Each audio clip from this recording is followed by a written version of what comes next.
할렐루야. 우리를 살펴주시는 엘로이 하나님의 은혜가 한 주간 내내 우리를 붙들어 주시기를 주의 이름으로 축복합니다. 오늘 말씀은 사무엘상 13장 1절에서 7절입니다.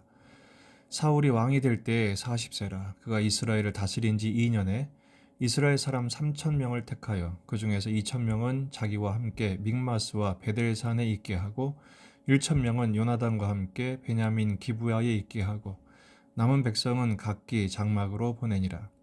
요나단이 게바에 있는 블레셋 사람의 수비대를 치매 블레셋 사람이 이를 들은지라.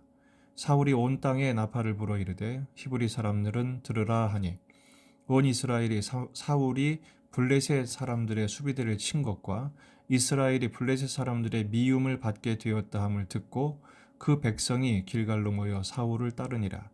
블레셋 사람들이 이스라엘과 싸우려고 모였는데 병거가 3만이요 마병이 6,000명이요 백성은 해변에 모래같이 많더라.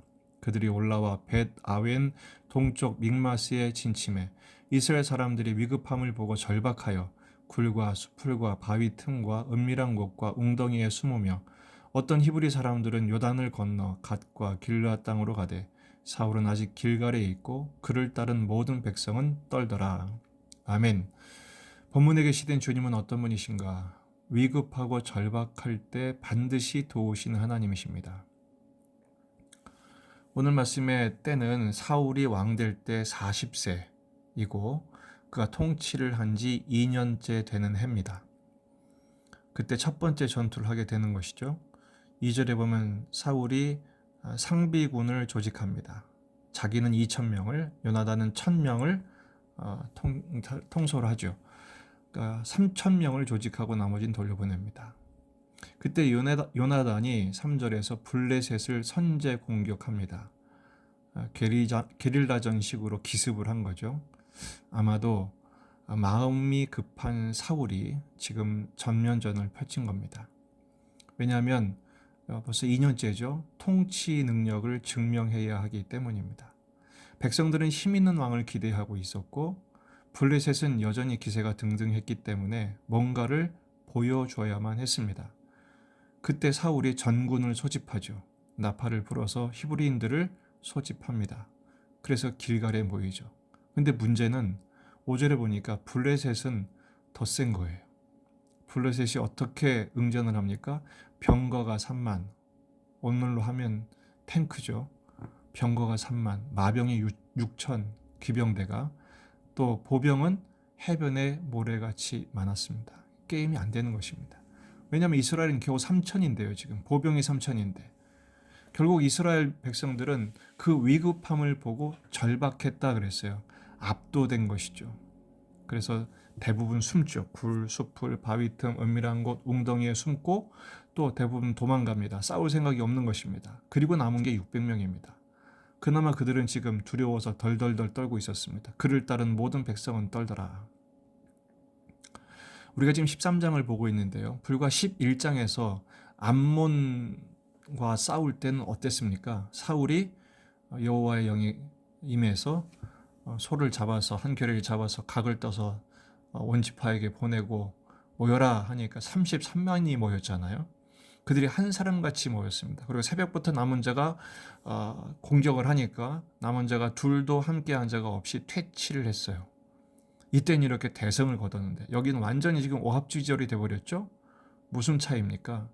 바로 이것이 오늘로 하여금 위기 앞에 선 그리스도인들이 어떻게 다시 대비할지에 대한 지혜를 알려주는 근거입니다. 지금 암몬 전투와 달리 이 블레셋과의 싸움, 사울의 첫 번째 전투에서 가장 중요한 것을 놓친 게 두 가지입니다. 군대를 조직했지만 지금 두 가지를 생략해버렸어요. 첫째는 성령의 부재입니다. 사울이 전군을 소집했던 그 33만을 모집했던 그 힘은 어디 있었습니까? 여호와의 영에 감동되었을 때입니다. 백성들은 여호와의 두려움에 붙들렸을 때고요. 경외심에 하나 되었을 때입니다. 하지만 지금은요. 그런 과정이 전혀 없습니다. 사울도 성령에 붙들리지 않았고 백성들도 그에 대한 감동이 전혀 없었습니다. 두 번째는 말씀의 부재입니다. 지금 이스라엘은 이 말씀을 까먹었어요. 신명기 20장 1절입니다. 이미 이런 상황을 대비해서 주신 말씀이죠. 내가 나가서 적군과 싸우려 할 때 말과 백성, 병거와 백성이 너보다 많음을 볼지라도 그들을 두려워하지 말라.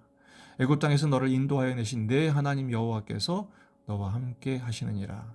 대적의 많음을 보지 말라는 거예요. 두려워하지 말라는 거예요. 오직 하나님이 함께 하심을 기억하라는 것입니다. 2절부터 4절 너희가 싸울 곳에 가까이 가면 제사장은 백성에게 나아가서 고하여 그들에게 말하여 이르기를 말씀을 주라는 거죠.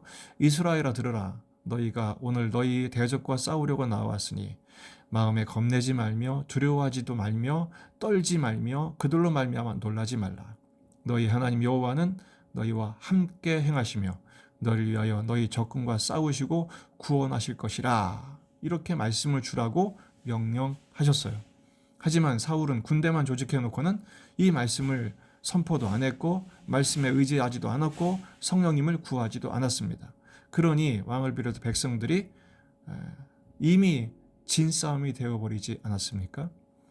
신자가 이 세상과 싸워 이기는 영적 전쟁의 승리의 원리는 수와 힘, 전술과 전략을 의지하는 것이 아닙니다.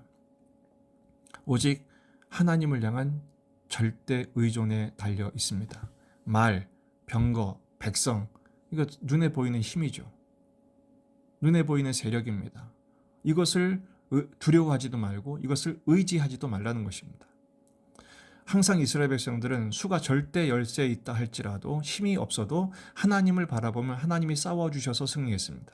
하지만 전략적으로 이미 수가 훨씬 많고 강력하다 할지라도 하나님을 의지하지 않으면 완패했던 것이 이스라엘 백성들의 전쟁의 패턴이에요. 예수님께서도 사탄과의 영적인 전쟁에서 승리하신 방법이 뭡니까? 마태복음 4장 4절 예수께서 대답하여 이르시되 기록된 말씀이죠. 사람이 떡으로만 살 것이 아니요 하나님의 입으로부터 나오는 모든 말씀으로 살 것이라 이렇게 선포하심으로 마귀 사탄은 패퇴하고 말았습니다. 우리는 지금 강력한 코비드 앞에 제압된 상황을 살고 있습니다. 그럼에도 불구하고 주님 말씀하십니다. 겁내지 말고 두려워하지 말라. 여호와께서 함께 계시고 이 적들과 싸우실 것이고 구원하실 거라는 거예요. 더 강력한 세상의 이 위세 앞에서 두려워하지 말라는 것입니다. 그들의 많음을 볼지라도 걱정하지 말라는 것입니다. 성령님께서 능력과 권능과 지혜로 그리고 은혜로 인도해 주실 것입니다. 어제는 부활주일입니다. 우리가 부활의 생명, 유두고를 살리신 부활의 그 생명이 오늘도 우리에게 있음을 확신케 하셨습니다. 이 믿음으로 이번 한 주간도 보내신 곳에서 주님이 시키신 일에 기쁨으로 순종하며 항상 기뻐하고 계속 기도하며 범사에 감사함으로 승전을 계속하신 저와 영혼이 되기를 주의 이름으로 축복합니다.